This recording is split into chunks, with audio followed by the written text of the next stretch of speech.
Yeah, no, I mean, I get it. I'm a CEO of a small economic development agency, and I spent the last year instilling trust and accountability to the team. And I don't know 10% of the business detail that each of our Right. team members, and I don't need to, because they're competent, they're capable, they're accountable, they're making things happen. We have our own metrics to make sure things are going well. So, I And mean, I spend that's my time, exactly, yeah, yeah, I spend my time on other things. I don't spend my time on running the day to day, right? Which is that's right. great.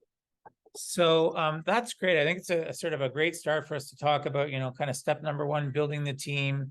Next week, we'll talk about streamlining processes for efficiency. Is there anything you want to leave with folks on the team building aspect, or do you feel that we've covered most of it? I would look to what you know and remove any preconceived notions that you might have. But in most large organizations, the one we see, read about, see on TV, or see in movies even, the CEO is not the operator of the business. The CEO is supposed to be, in most cases, a visionary. He's the chief cheerleader. In fact, in most cases, they are the top salespeople. They're the ones that fund and raise money and promote and also cast that vision. Because generally speaking, whether you're a founder CEO, or if you're a CEO that's been hired, you have a vision. That's why you're hired. You can impart that vision properly through culture building and other Yeah, methodology. That COO is that operator. And so if I were to scale this down to a small business, the small business owner is the CEO, right? right. Sometimes they're also the operator. Yep. That's what we're trying to solve, because that's a problem. Yes. But first of all, an operator is considered, oh shoot, what's the term, Dan? I forgot. With an integrator. Okay, Right. so that CEO is this visionary money raiser. He may handle treasury and whatever else. Treasury being banking relationships and things, but he's promoting the business, and he's casting a vision, and he's looking into the future, and frankly, he needs that time, he or she, to perform those duties, because those are duties. Yeah. That COO is the one that operates, and Yeah. that's, in a small business, that would be called a general manager in most Sure. cases, right? And then you have these department heads, or it could be the guy that does this and the girl that does this, depending on how big your business is. That's fine. Yeah.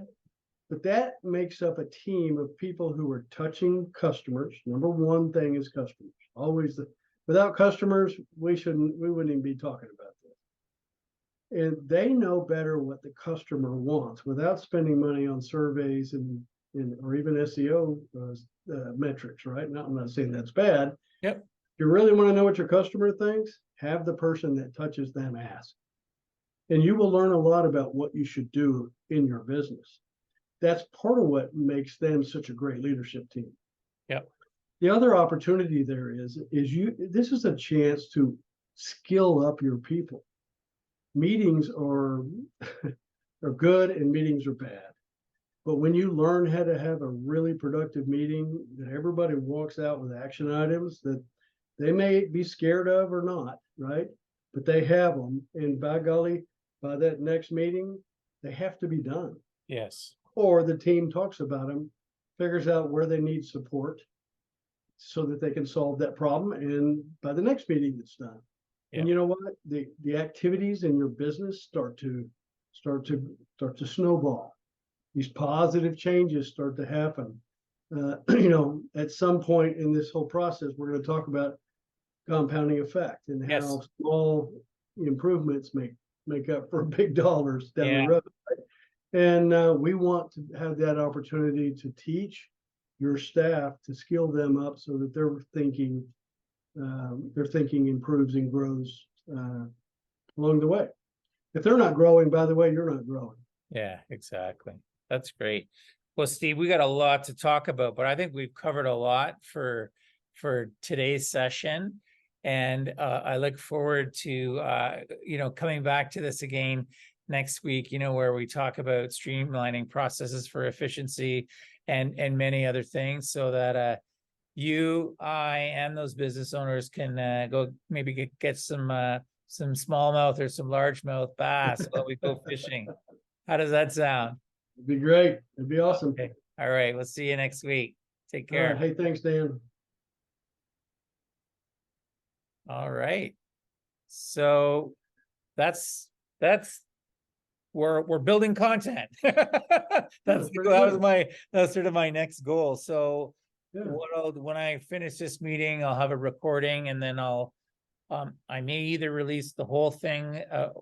I'm definitely going to cut it into snippets. I haven't figured out if we'll do the whole thing or not, but we'll have the whole thing in our archives for later. Yeah. And then we can look at it too as part of our training material, right? What did we say? What do we want to tweak? But, I'll send you the full Monty, so you have that.